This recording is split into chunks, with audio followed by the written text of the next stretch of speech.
रात का समय था। चारों तरफ गहरा सन्नाटा फैला हुआ था। महल की ऊंची दीवारों से टकराती ठंडी हवाएं जैसे किसी अनहोनी का संकेत दे रही थी। राज्य के लोग अपने घरों के दरवाजे बंद कर चुके थे, क्योंकि कई दिनों से एक डर पूरे राज्य में फैल चुका था। कहते हैं हर अमावस्या की रात महल के पुराने शिव मंदिर से किसी के रोने की आवाज आती थी। कभी किसी सैनिक की चीख सुनाई देती, तो कभी मंदिर की घंटियां अपने आप बजने लगती। लोग कहते थे महल में कोई आत्मा भटक रही है, लेकिन असली डर अभी शुरू हुआ है।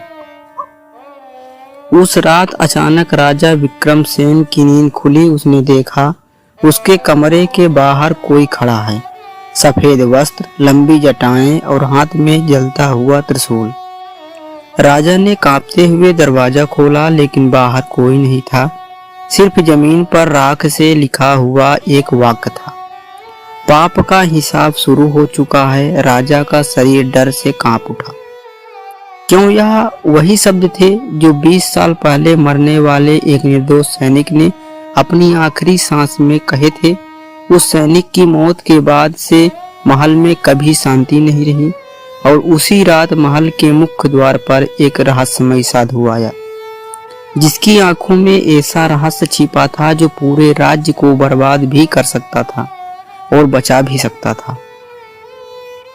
लेकिन किसी को नहीं पता था कि वह साधु इंसान नहीं, एक अधूरी प्रतिज्ञा था, एक ऐसा रहस्य जिसका सच सुनकर राजा की आत्मा तक कांप उठने वाली थी। तो आइए सुनते हैं भगवान शिव की कृपा, न्याय और रहस्य से भरी रहस्यमयी साधु और श्रापित सिंहासन की एक अद्भुत शिव चर्चा कथा। शिव चर्चा कथा, रहस्यमयी साधु और श्रापित सिंहासन। बहुत समय पहले की बात है। राजा विक्रमसेन नाम का एक राजा था। उसका राज्य बहुत समृद्ध था। प्रजा खुश थी, खेतों में हरियाली थी और चारों ओर शांति थी। लेकिन राजा विक्रमसेन के मन में एक डर हमेशा रहता था। उसे लगता था कि कोई अदृश्य शक्ति उसके राज्य को धीरे धीरे खत्म कर रही है। पिछले कुछ महीनों में राज्य में अजीब घटनाएं होने लगी थी। रात होते ही महल के गलियारों में किसी के कदमों की आवाज सुनाई देती। सैनिक पहरा देते देते अचानक बेहोश हो जाते। कई बार महल के मंदिर में रखा शिवलिंग अपने आप भीग जाता, जैसे किसी ने उस पर जल चढ़ाया हो। राजा ने बड़े बड़े तांत्रिक बुलाए, लेकिन कोई रहस्य नहीं समझ पाया। उस रात राजा अपने कक्ष में सो रहा था। तभी अचानक उसकी आंख खुली। उसने देखा कि कमरे के बाहर कोई सफेद वस्त्र पहने खड़ा है। राजा तलवार लेकर बाहर निकला, लेकिन वहां कोई नहीं था। सिर्फ फर्श पर राख से लिखा हुआ एक वाक्य था, सिंहासन पाप से भरा है, शिव क्रोधित है। राजा का चेहरा डर से पीला पड़ गया। अगले दिन पूरे राज्य में यह खबर फैल गई। लोग डरने लगे। कई लोगों ने कहना शुरू कर दिया कि महल पर किसी श्राप का साया है।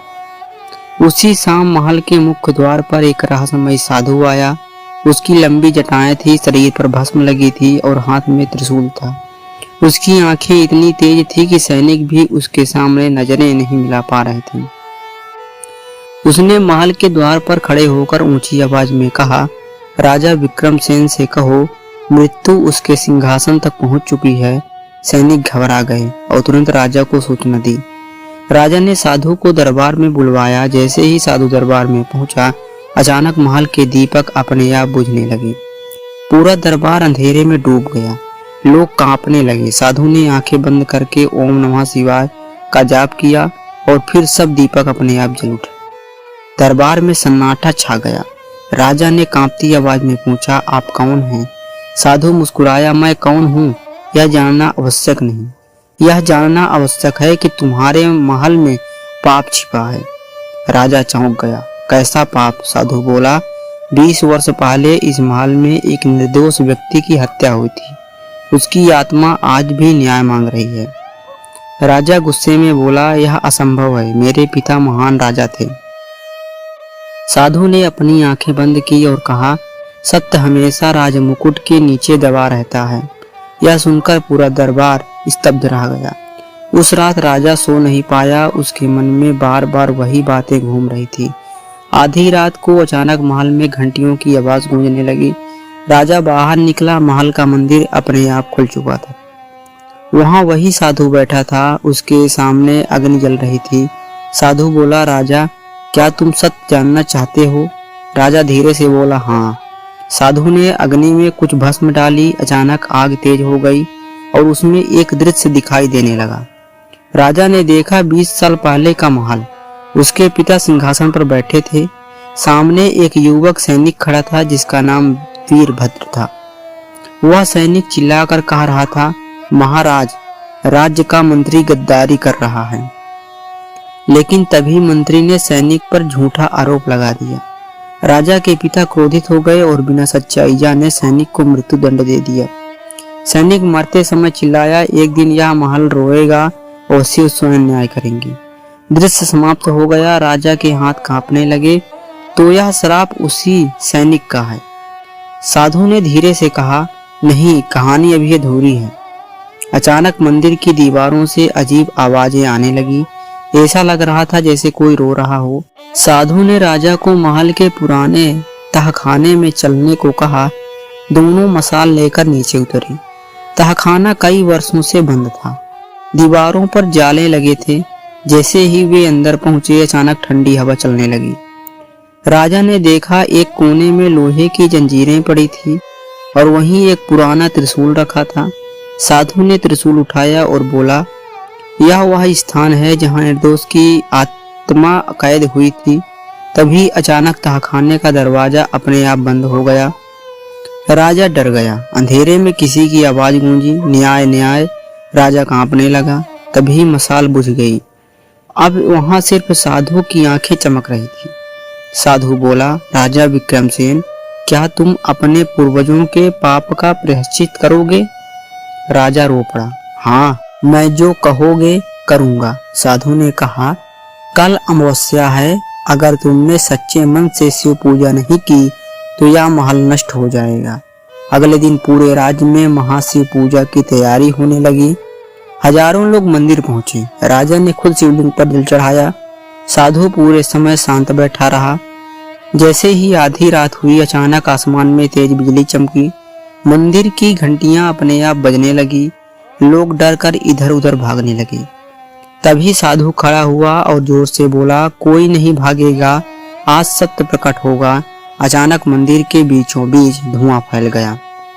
उस धुएं में एक आकृति दिखाई देने लगी। वह वही सैनिक वीरभद्र था। लोग भय से कांपने लगे। वीरभद्र की आत्मा राजा की ओर देखकर बोली, मुझे न्याय चाहिए। राजा हाथ जोड़कर रोने लगा, मुझे क्षमा कर दो। तभी साधु ने जोर से त्रिशूल जमीन पर मारा। पूरा मंदिर हिलने लगा। उसी क्षण एक और आवाज गूंजी, अपराधी राजा ने नहीं, कोई और है। सब चौंक गए। साधु ने धीरे धीरे अपना चेहरा ऊपर उठाया।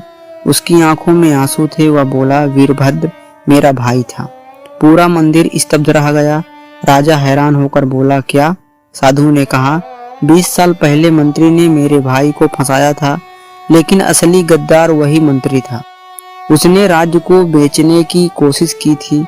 राजा गुस्से से कांप उठा, लेकिन वह मंत्री तो कई साल पहले मर चुका था। साधु मुस्कुराया, नहीं, वह अभी जीवित है। इतना सुनते ही भीड़ में खड़ा एक बूढ़ा व्यक्ति भागने लगा। सैनिक ने उसे पकड़ लिया। राजा उसे देखकर चौंक गया। वह महल का सबसे विश्वासपात्र सलाहकार था। उसने वर्षों पहले अपना नाम बदल लिया था। साधु चिल्लाया, यही असली अपराधी है। सलाहकार डर कर कांपने लगा। उसने सबके सामने सच कबूल कर लिया। हाँ, मैंने ही वीरभद्र को फंसाया था, क्योंकि वह मेरी गद्दारी जान गया था।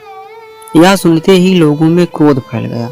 राजा ने तुरंत उसे कारागार में डालने का आदेश दिया। जैसे ही सैनिक उसे ले गए, अचानक मंदिर में शांति छा गई। वीरभद्र की आत्मा मुस्कुराई। उसने साधु की ओर देखा, भाई, अब मुझे मुक्ति मिल गई है। धीरे धीरे उसकी आकृति गायब हो गई। राजा भावुक होकर साधु के चरणों में गिर पड़ा। अपने मेरे राज्य को बचा लिया। लेकिन तभी साधु ने एक ऐसी बात कही जिसने सबको चौंका दिया। वह बोला, मैंने राज्य को नहीं बचाया, मैं तो अपना बदला लेने आया था। राजा हैरान रह गया। क्या मतलब? साधु की आंखें अचानक बदलने लगी। वह बोला, 20 साल पहले जब मेरे भाई को मारा गया, उसी दिन मैंने भी प्राण त्याग दिए थे। राजा के हाथ से पूजा की थाली गिर गई। क्या? साधु धीरे धीरे मुस्कुराया। मैं कोई साधु नहीं, मैं उस मृत सैनिक का भाई हूँ, जिसकी आत्मा शिव की आज्ञा से आज तक भटक रही थी। यह सुनते ही पूरा मंदिर कांप उठा। साधु का शरीर धीरे धीरे धुएं में बदलने लगा। राजा भय और आश्चर्य से उसे देखता रह गया। साधु की अंतिम आवाज गूंजी, जहाँ न्याय मरता है वहाँ विनाश जन्म लेता है। और अगले ही पल वह गायब हो गया। मंदिर में सिर्फ राख बची थी और शिवलिंग पर अपने आप जल चढ़ रहा था। उस दिन के बाद राजा विक्रमसेन पूरी तरह बदल गया। उसने राज्य में न्याय को सबसे बड़ा धर्म बना दिया। महल के तहखाने को हमेशा के लिए बंद कर दिया गया। लेकिन कहते हैं आज भी अमावस्या की रात उस पुराने मंदिर में किसी साधु के ओम नमः शिवाय जपने की आवाज सुनाई देती है। और जो भी उस आवाज को सुनता है वह कभी कभी अन्याय करने की हिम्मत नहीं करता। आपको यह वीडियो कैसा लगा? चैनल को लाइक करें, शेयर करें और सब्सक्राइब करना ना भूलें और कमेंट में हर हर महादेव जरूर लिखें। धन्यवाद।